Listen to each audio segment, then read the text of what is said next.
26 मार्च 2026 रोजी आपल्या संबंध भारत देशामध्ये राम जन्मोत्सव साजरा होताना आपल्याला पाहायला मिळणार आहे। तर तो उत्सव हा प्रत्येक अगदी छोट्या मोठ्या गाव खेड्यापासून वाडी वस्तीपासून तर अगदी महानगरांपर्यंत अत्यंत प्रभू रामचंद्रांचं एक अगदी आराधना असेल, अभिषेक असतील किंवा वेगवेगळ्या ठिकाणी धार्मिक कार्यक्रम हे आपल्याला संपन्न होत असताना पाहायला मिळणार आहे।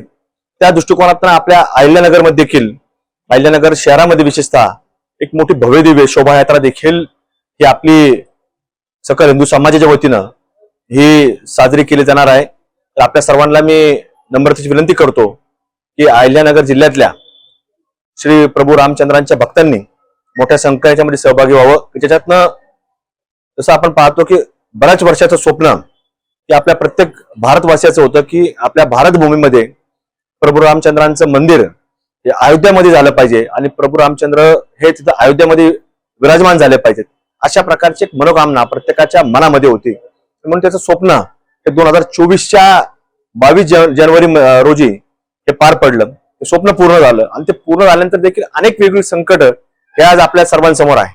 म्हणून कुठेतरी आपण सर्वांनी या जन्मोत्सव साजरा करत असताना कुठेतरी त्या माध्यमातून एक वेगळी ऊर्जा ही प्रत्येकाच्या मनामध्ये निर्माण झाली पाहिजे।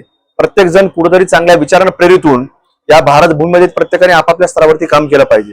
म्हणून आपण प्रत्येकाने जन्मजयंती उत्सव साजरा करावा आणि या शोभायात्रेमध्ये आपण सर्वांनी मोठ्या संख्येने सहभागी व्हावं अशी एक नम्रतेची विनंती सर्व अहिल्यानगरवासियांना करतो।